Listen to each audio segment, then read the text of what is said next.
Let's talk about idler wheels.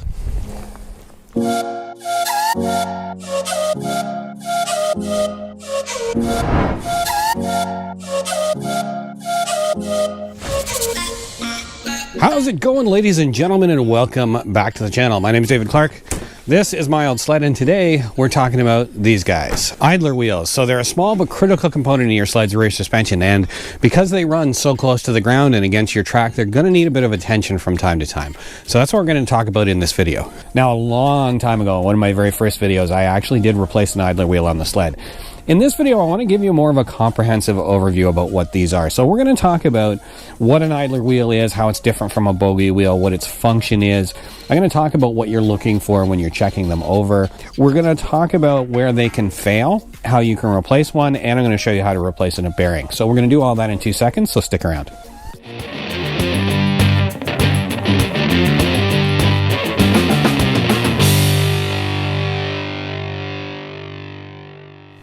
Now, from time to time, guys are still going to call these things bogie wheels, and if they do, it's a pretty good indication they've been riding sleds for a while. The biggest difference is in their function. All right, now this sled has what we call a slide rail suspension. It's something that came out in the mid-60s. So this sled actually slides on the inside of its track on 2 rails, kind of like a dog sled. Before that, older sleds like the Elan had what we call bogie wheel suspensions. All right, but what is that? What's a bogie wheel suspension? Where does the word bogie come from? I'm like one of those kids that's like, why? I gotta know. Picture a train car. Underneath, there's those frames or carriages. They have 4 wheels on them. That's a bogie, and that's where that word comes from. If you think about the way that a tank runs along a track, it's actually sitting on wheels. So that's what the older sleds used to do. So those bogie wheels were actually what the sled rode on the inside of your track on. Now, the main problem with that type of suspension, if you think about it, is that those bogie wheels would ride up and down inside of all the bumps on the trail. And so would you, right? So they were a lot rougher ride than the slide rail suspension. So these sliders are protected with these plastic high-fax slider shoes. Sometimes they're just called sliders. But it's a piece of plastic that sits on the bottom of the rail. That'll wear out before the rail does. And when we get into changing one of these in another video, you're going to see that the areas that get worn the quickest are sort of right up here where these 2 wheels are. It kind of gives you an idea what the purpose of the wheels are. So the purpose of wheels on a slide rail suspension is to take is to reduce the friction on the high fax, basically. And then you've got a set at the back, and that's what your track runs around. So these ones are really important to inspect. So there's 2 main areas that you'll see an idler wheel fail. So one is the bearing, and the other one is the rubber on the outside. And I have one on this sled, you probably saw it, it's missing the rubber on the outside. So when that happens, the only thing you can do is replace it. The only thing you can repair on one of these things is you can replace the bearing, and I'll show you how to do that in the second part of this video. The other failure that I've seen typically with idler wheels is the mount that they attach to. So there's a little groove here. This is a weak point, and that's typically where I see these broken. Now, I just noticed actually that mount is cracked. I happen to have a spare one, but I think that's probably why that rubber is off there, because there was a little bit of excess play in that wheel. All right, so if those wheels fail, then you're going to have a couple of problems, right? So if the bearing is seized and it's not turning, it can rob horsepower. It can cause damage to your track. If the rubber's gone like that one, then that wheel is not touching or making proper contact with the track.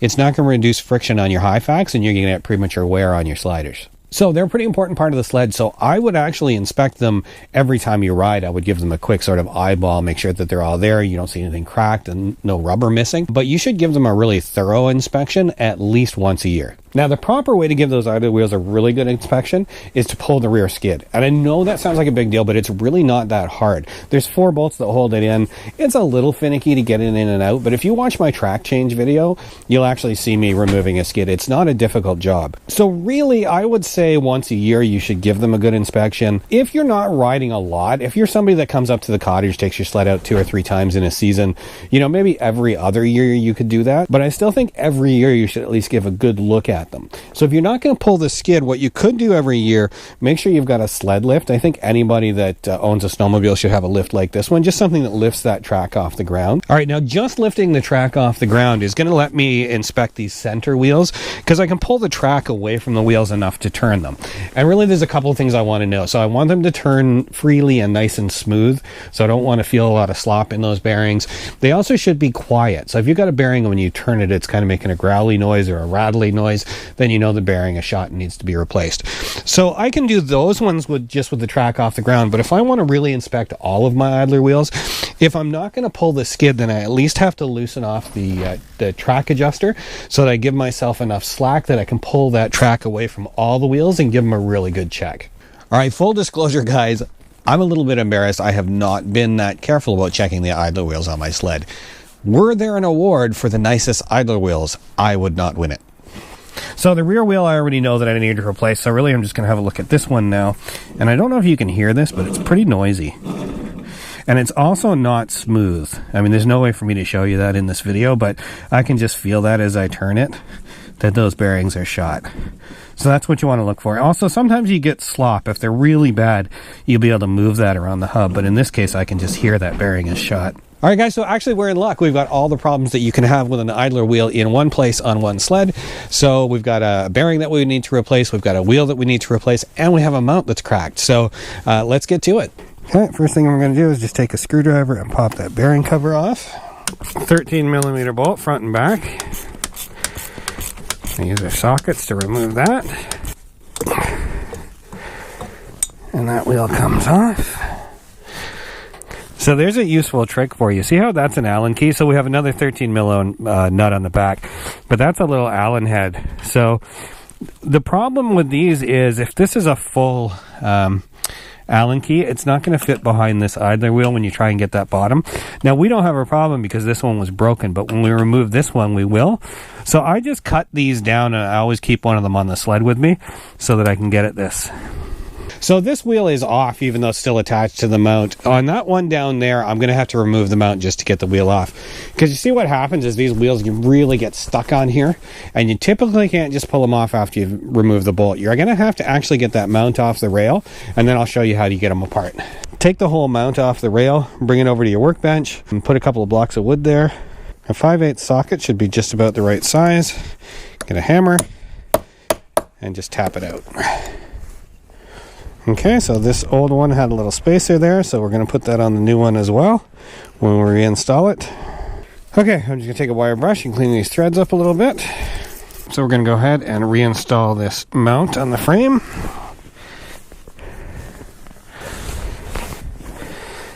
And now our new idler wheel. And a little bearing cover. All right, that's how you change an idler wheel. Now, I didn't have an exact match for the aluminum ones on here, so that's a newer plastic one, but it's the same diameter, even that little bearing cap fits, so it should be all right. There's the new idler wheel on. Let's take the next wheel off and change the bearing. Now, sometimes you're going to be able to remove the center bolt and just wiggle that wheel loose. More often than not, though, they're seized pretty hard on that hub, and you're going to have to take the whole mount off the rail.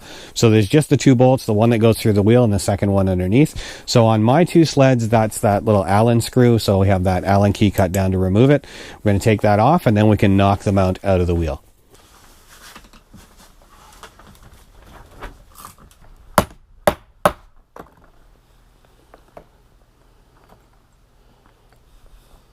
All right, the first thing we're going to want to do is remove this circlip or snap ring that's holding the bearing in. So you're going to need a set of snap ring pliers.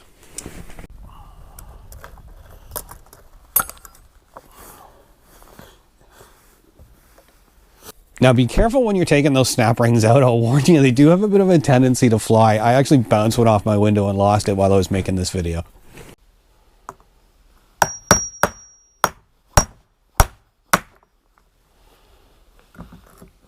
Now we're just going to clean out the old idler wheel.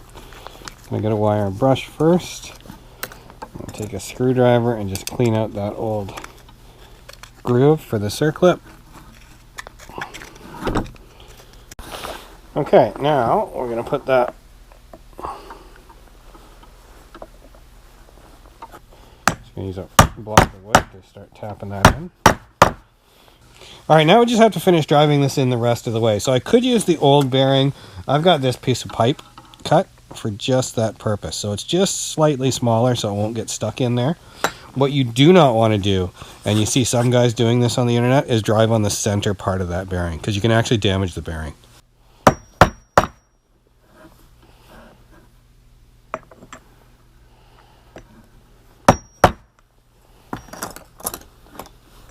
So you have to make sure you've got that fully seated so we can get that circlip back in.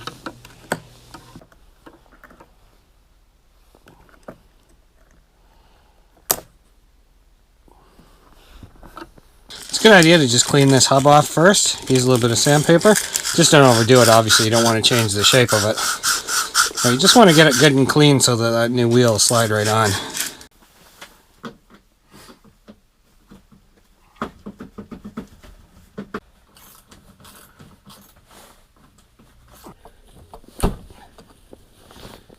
I can't emphasize enough how important it is to keep an eye on those idler wheels. You know, learn from my mistakes, because I've been pretty slack with this machine and you can see the results. So that bearing actually was pretty bad. So I'm going to pick up enough to do the whole thing. And that's my suggestion, actually. If you find a bearing that needs to be replaced, get enough to replace them all. So yeah, going forward every year, I'm going to pull this skid and give everything a good thorough inspection. All right, so that's it for another video. I hope you liked it. If you did, do me a favor and hit that thumbs up.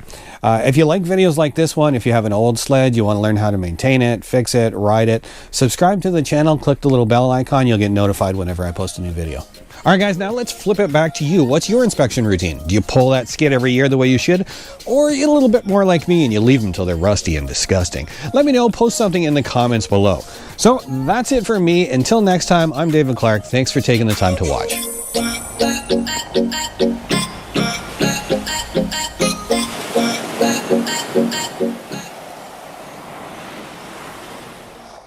All right, so if your idler feel, and I'll show you how to do that in a. Now, up until about the mid.